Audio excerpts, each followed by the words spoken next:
இடரற்ற உறவுகளுக்கு உதவ கரம் கொடுப்போம். தாயகத்தில் இயற்கை இடர்களால் அல்லலுறும் வடக்கு கிழக்கு மலையக மக்களுக்கான IBC தமிழின் உறவு பாலம் வெள்ள நிவாரண பணி. தொடர்புகளுக்கு 0044 7832 76 95 22 மற்றும் 0094 77 137 7306. தற்பொழுது இலங்கைக்கு தெற்காக தென்மேற்கு வங்காள விரிகுடாவில் நிலவுகின்ற காற்று சுழற்சி காரணமாகவும் இலங்கையின் தென்மேற்கு பகுதியை மையம் கொண்டு காணப்படுகின்ற வளிமண்டல தளம்பல்நிலை காரணமாகவும் வடக்கு கிழக்கு மத்திய வடமத்திய தெற்கு ஊவா சப்ரகமு மாகாணங்களுக்கு கனமழை கிடைத்து வருகின்றது. இந்த மழை எதிர்வரும் 12ஆம் தேதி வரைக்கும் நீடிப்பதற்கான வாய்ப்புகள் காணப்படுகின்றன. வணக்கம். இன்றைய காலநிலை தொடர்பான எச்சரிக்கை ஒன்று புதிதாக விடுக்கப்பட்டு உள்ளது. இது இலங்கையில் தென்கிழக்கே நிலவும் காற்றழுத்த சுழற்சி மற்றும் தென்மேற்கு பகுதியில் நிலவும் வளிமண்டல தளம்பல் நிலை காரணமாக தற்போது கிடைத்து வரும் மழை எதிர்வரும் 12ஆம் தேதி வரை தொடரும் என எதிர்பார்க்கப்படுகின்றது. வடக்கு மாகாணத்தின் பல இடங்களிலும் கடந்த 18 மணித்தியாலங்களுக்கு மேலாக மழை கிடைத்து வருகின்றது. தொடர் கனமழை காரணமாக கிடைக்கும் வாய்ப்புள்ளது எனவும் குறிப்பிடப்பட்டு இருக்கின்றது. குளங்கள் பலவும் வான் பாய்கின்றன. ஆறுகள் அவற்றின் கொள்ளளவை எட்டியுள்ளன. ஆகவே மன்னார், யாழ்ப்பாணம், கிளிநொச்சி மற்றும் முல்லைத்தீவு மாவட்டங்களில் தாழ்நில பகுதியில் உள்ள மக்கள் வெள்ள அபாயம் தொடர்பாக அவதானமாக இருப்பது அவசியம் என்றும் குறிப்பிடப்பட்டு இருக்கின்றது. குறிப்பாக குளங்களின் கீழ்ப்பகுதியில் உள்ள மக்கள் மிகவும் அவதானமாக இருப்பது அவசியம் என்றும் யாழ்ப்பாண மாவட்டத்துக்கு தொடர்ந்து சில மணி நேரங்களுக்கு கனமழை கிடைக்க வாய்ப்புள்ளது. ஆகவே யாழ்ப்பாண மாவட்டத்தின் நகரை அண்மித்த தாழ்நில பகுதி மக்கள் மற்றும் ஏனைய தாழ்நில பகுதியில் உள்ள மக்கள் அவதானமாக இருப்பது அவசியம் என்றும் குறிப்பிடப்பட்டுள்ளது. வெள்ள நிலைமை அவதானத்துடன் முன்கூட்டியே பாதுகாப்பான இடங்களுக்கு செல்வது சிறந்தது என்றும் குறிப்பிடப்பட்டு இருக்கின்றது.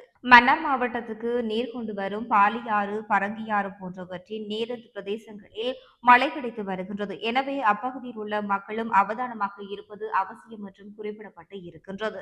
கிழக்கு மாகாணத்தின் பல பகுதிகளில் இன்று கனமழைக்கு வாய்ப்பு உள்ளதோடு நாளை மறுதினம் வரை இந்த மழை தொடரும் எனவும் கூறப்பட்டு இருக்கின்றது.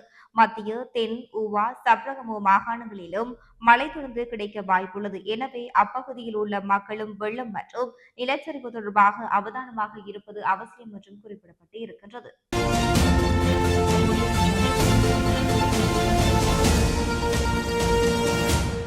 தற்பொழுது இலங்கைக்கு தெற்காக தென்மேற்கு வங்காள விரிகுடாவில் நிலவுகின்ற காற்று சுழற்சி காரணமாகவும் இலங்கையின் தென்மேற்கு பகுதியை மையம் கொண்டு காணப்படுகின்ற வளிமண்டல தளம்பல்நிலை காரணமாகவும் வடக்கு கிழக்கு மத்திய வடமத்திய தெற்கு ஊவா சப்ரகமு மாகாணங்களுக்கு கனமழை கிடைத்து வருகின்றது. இந்த மழை எதிர்வரும் 12ஆம் தேதி வரைக்கும் நீடிப்பதற்கான வாய்ப்புகள் காணப்படுகின்றன. ஏற்கனவே டிட்வா புயலினால் இலங்கையினுடைய பல பிரதேசங்களுமே தொடர்ச்சியாக கனமழையை பெற்றிருப்பதனாலும் பல பிரதேசங்களில் குறிப்பாக மத்திய மாகாணம், வடமேல் மாகாணம், ஊவா மாகாணம், சப்ரகமுவ மாகாணங்களில் அதிகளவிலான நிலச்சரிவு நிகழ்வுகளும் இடம்பெற்றதனால் பெருமளவு மக்கள் பாதிக்கப்பட்டிருக்கின்றார்கள்.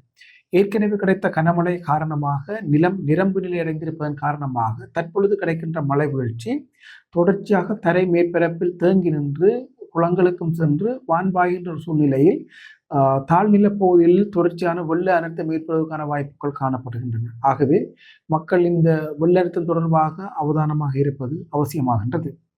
அத்தோடு எதிர்வரும் 16ஆம் தேதி அளவில் வங்காள விரிகுடாவில் மத்திய வங்காள மற்றும் தென்கிழக்கு வங்காள விரிகுடாவுக்கு அண்மித்ததாக ஒரு காற்று சுழற்சி உருவாகும் என எதிர்பார்க்கப்படுகின்றது. அந்த காற்று சுழற்சியும் மேற்கு நோக்கி நகர்ந்து இலங்கைக்கு அண்மித்ததாக வருவதற்கான வாய்ப்புகளும் காணப்படுகின்றது. எனவே இது தொடர்பாக அடுத்த வேறு நாட்களுக்கு பின்னரே நாங்கள் உறுதிப்படுத்த முடியும்.